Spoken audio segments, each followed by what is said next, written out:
a story that will change how you see life. A story for the English Story Channel. The moment Sarah Brennan walked into O'Malley's Diner on the corner of 5th and Main in downtown Portland, Oregon, she knew the man sitting in the corner booth was going to die. She didn't know how she knew. She wasn't psychic. She didn't believe in premonitions or any of that New Age nonsense her sister was always peddling from her crystal shop in Sedona.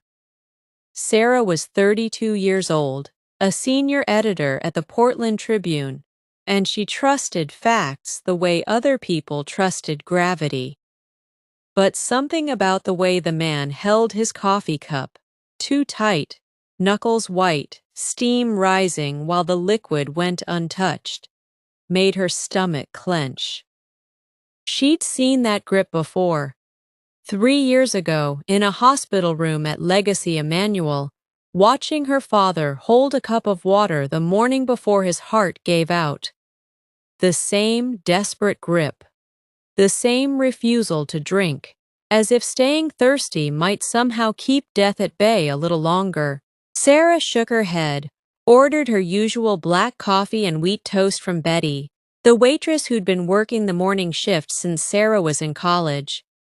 She opened her laptop, pulled up the article she was supposed to be editing, a piece about the new light rail extension nobody wanted to pay for, and tried to focus. The man in the corner never moved. 40 minutes passed. The coffee in his cup had gone cold. The steam had stopped rising. Outside, Portland did what Portland did best.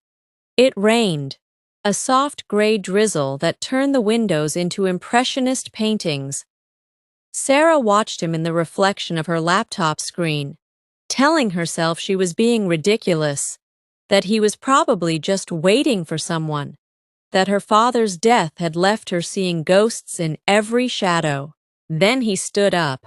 He was tall, maybe 6'2", with a kind of lean build that suggested he'd been athletic once and was now just fading.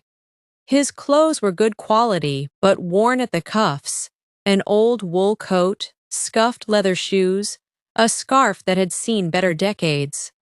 He couldn't have been more than 50, but he moved like a man 20 years older, each step careful, deliberate, as if the floor might give way beneath him. He walked past Sarah's booth, close enough for her to smell the wool of his coat, close enough to see the tremor in his left hand, close enough to notice the envelope in his right hand, thick, cream-colored, unsealed, with something handwritten on the front in blue ink. He stopped, turned, looked at her with eyes the color of faded denim, and in those eyes, Sarah saw something that stopped her breath.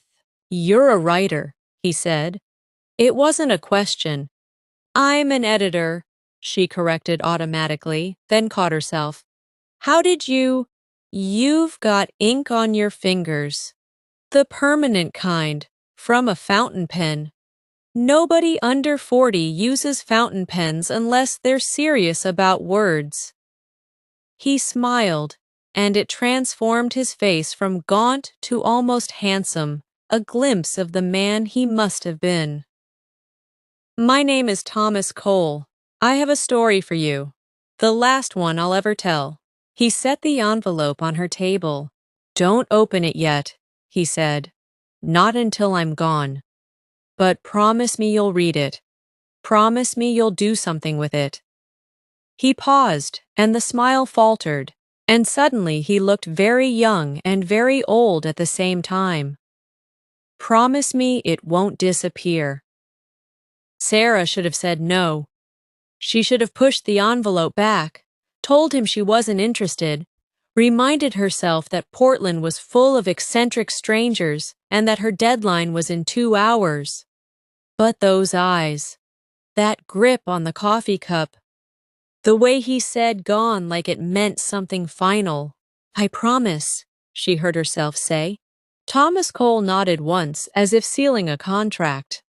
Then he walked out of O'Malley's Diner into the Portland rain, and Sarah Brennan never saw him alive again. She opened the envelope at 3:47 p.m., sitting in her cubicle at the Tribune, the light rail article finally filed and forgotten. Inside were 43 handwritten pages, the penmanship precise and elegant, the kind of writing that didn't exist anymore outside of historical documents and wedding invitations. The first page had no title, just a date, October 14th, 1987, and a location, Bend, Oregon. I was 23 years old when I killed my brother. Sarah read the line 3 times. She looked up, checked the newsroom to make sure nobody was watching her read what might be a confession to murder, and turned the page. His name was Daniel. He was 19. We were hiking the Three Sisters Wilderness, something we'd done a dozen times before. The trail was dry that October, the air sharp with the smell of pine and the coming winter. Daniel was ahead of me, always faster, always impatient. He turned back to say something. He was always saying something, Daniel, talking, joking, filling the silence I never knew how to fill, and he stepped on a loose stone. I watched him fall. I watched him grab for a root that wasn't there. I watched him drop 200 feet into a ravine I couldn't see the bottom of. I didn't go after him. Not immediately. I stood there, frozen, telling myself he was fine, telling myself I'd see him climbing back up any second, scraped and cursing and alive. I stood there for 11 minutes. I know because I checked my watch. 11 minutes before I started down, and by then it was too late. His neck was broken. His eyes were open. He was looking at the sky like he was trying to memorize it. I didn't call for help. I sat with him until dark. I told him I was sorry. I told him I loved him. I told him I was scared. Scared of what our parents would say. Scared of the questions. Scared that everyone would know I'd waited 11 minutes because I was a coward. And then I carried him out. I told the rangers he'd fallen while I was getting water from a stream. I told them I'd run back as fast as I could. I told them I was a hero for carrying him 5 miles on my back. They believed me. Everyone believed me. I got a commendation from the county, a write-up in the Bend Bulletin, a scholarship I didn't deserve. And for 39 years, I let them believe. I built a life on that lie. I became a professor at Reed College. I married a woman who loved me for my heroism. I raised 2 daughters who looked at me like I was someone worth looking up to. And every single day I have been dying. Sarah stopped reading. Her hands were shaking. She pulled up the Tribune archives, searched for Thomas Cole, found the articles, a local hero, a professor of philosophy, a man who'd given commencement speeches about courage and integrity. She found his obituary, posted 2 hours ago. Natural causes, it said. Heart failure. He'd been found in his car in the parking lot of the Oregon Zoo, the engine running, a hose from the exhaust pipe taped to the window. Not natural causes at all. She read on. I am not asking for forgiveness. I don't believe in forgiveness anymore, not for myself. I am asking for truth. My wife deserves to know why I could never fully love her, because love requires honesty, and I was never honest. My daughters deserve to know that the man they called Dad was a frightened boy who let his brother die and then built a cathedral of lies so high he couldn't find his way out. I am leaving this with a stranger because strangers are the only honest thing left in my life. I don't know your name. I don't know if you'll read this or throw it away or turn it into a story that makes you famous. I only know that you looked at me the way my mother used to look at Daniel, Like you could see something I couldn't see in myself. Here is what I've learned in 39 years of pretending. A life built on secrets is not a life. It is a performance, and performances end. The audience goes home, and you are left alone in the dark with the only person who knows the truth. I don't want to die in the dark anymore. The last page was different. No confession, no memory, just a list written in the same elegant hand. Things I should have said. Daniel, wait for me. I'm scared of heights too. Mom, I didn't save him. I watched him fall. Rachel, my wife, I married you because you reminded me of goodness, and I thought if I stayed close enough, some of it might rub off. Claire and Sophie, my daughters, I am not the man you think I am, but I love you more than the lie. I love you enough to finally stop lying. And to the stranger reading this, if there is something you are carrying, something heavy, something shameful, something that wakes you at 3 a.m., find someone to tell, not for forgiveness, for air, for the simple, terrifying relief of being seen. It is the only thing that matters. Everything else is just noise. Sarah read the list 3 times. Then she folded the pages, put them back in the envelope, and walked out of the Tribune building into the Portland rain. She found Rachel Cole at a house in Laurelhurst, a craftsman bungalow with a porch light burning against the gray afternoon. The woman who answered the door was small, silver-haired, with the kind of face that had been beautiful and was now something better. Interesting, lived in, kind. Mrs. Cole, Sarah said. My name is Sarah Brennan. I work for the Tribune. Your husband gave me something this morning. I think you need to read it. She expected anger, expected to be turned away, called a vulture, threatened with lawyers. Instead, Rachel Cole looked at the envelope in Sarah's hand, looked at Sarah's face, and stepped aside. I know, Rachel said quietly.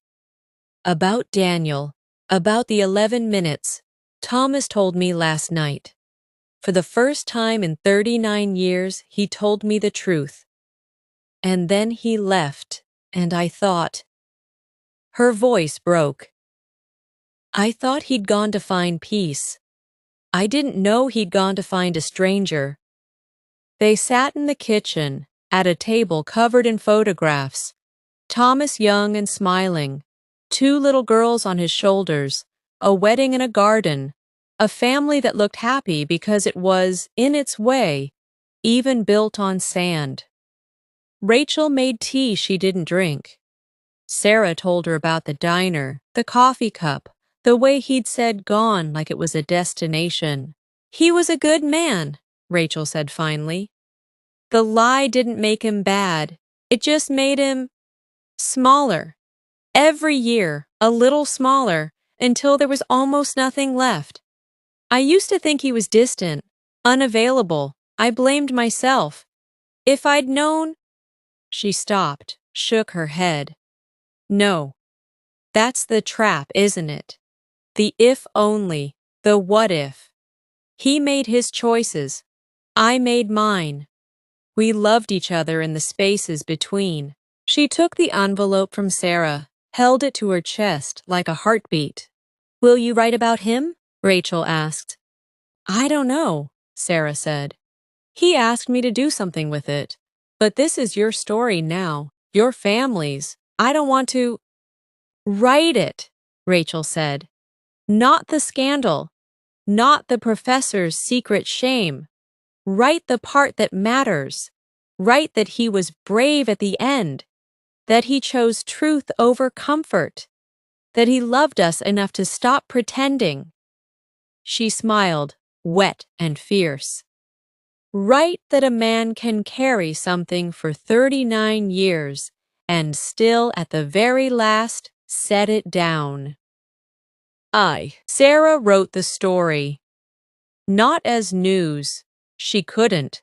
Not with a dead source and a grieving family and the ethical maze of a suicide note passed to a stranger. She wrote it as Sarah, as a woman who'd spent her own life carrying things she never named. The anger at her father for dying. The fear that she'd never be as brave as the people she wrote about. The loneliness of a career built on other people's stories while her own went untold. She posted it on Medium at 2 a.m. on a Thursday because she couldn't sleep and because some things demand to be born in darkness. She called it the 11 minutes, and she didn't expect anyone to read it. It was shared 400,000 times in 48 hours. The comments came from everywhere. Portland, Phoenix, Atlanta, a small town in Maine she'd never heard of. People told their own 11 minutes, the things they'd hidden, the lies they'd lived, the brothers they'd failed, the marriages they'd hollowed out, the selves they'd buried so deep they'd forgotten where to dig. It became something Sarah hadn't intended, a confession booth, a campfire, a place where strangers discovered they weren't strangers at all, just people carrying the same weight by different names. Rachel Cole emailed her a month later. She'd started a foundation in Thomas's name, the Daniel Cole Foundation for Mental Health Transparency, funded by the life insurance Thomas had maintained, guiltily, religiously, for decades. They offered free counseling for people struggling with shame, with secrets, with the performance of a life that felt borrowed. Rachel's daughters ran the social media. Rachel herself answered every email. He would have hated the attention, Rachel wrote, but he would have loved the honesty. Sarah still goes to O'Malley's every morning. She still orders black coffee and wheat toast. She still watches the door, though she doesn't know what she's watching for. Another stranger with a story, maybe. Or just the reminder that every person who walks through it is carrying something she can't see. She bought a fountain pen. She writes letters now. Actual letters, on paper, with stamps, to people she hasn't spoken to in years. To her sister in Sedona, apologizing for mocking the crystals. To her mother in Spokane, admitting she's lonely. To a man named David she dated for 2 years and never told she loved, because love felt like a risk she wasn't sure she deserved to take. Some letters get answers, some don't. It doesn't matter. What matters is the writing, the setting down, the refusal to die in the dark. Last Tuesday, a young woman sat in the corner booth. 19, maybe 20. She held her coffee cup too tight, knuckles white, steam rising while the liquid went untouched. Sarah watched her for 10 minutes. Then she stood up, walked over, and sat down across from a stranger. "Hi," she said. "I'm Sarah, and I think you might need someone to listen." The girl looked up, eyes red-rimmed, surprised and suspicious and something else. Hopeful, maybe. Desperate to be seen. "How did you know?" she asked. Sarah thought of Thomas Cole, of 11 minutes and 39 years and the terrible, beautiful relief of finally telling the truth. "I didn't," she said. "I just stopped to look." Closing note. To everyone watching on the English Story channel, thank you for staying until the end. Thank you for being the kind of people who listen to stories about strangers, who believe that truth matters, who understand that every person you pass on the street is carrying something heavy they never asked for. Here's what Thomas Cole taught me, and what I hope this story teaches you. You don't have to be perfect to be worth loving. You don't have to have it all together to help someone else feel less alone. And you never, ever have to carry your secrets so far that they bury you. If this story moved you, if it made you think about your own 11 minutes, the things you've never said, the truth you've been too scared to tell. Do something with that feeling. Call someone. Write something down. Sit across from a stranger and ask if they're okay. These small acts of seeing each other, they're the only thing that ever changed the world. Good luck out there. Be brave enough to be seen, and stay with us on the English Story channel. Hit that subscribe button, turn on notifications, keep coming back for stories that remind you what it means to be human.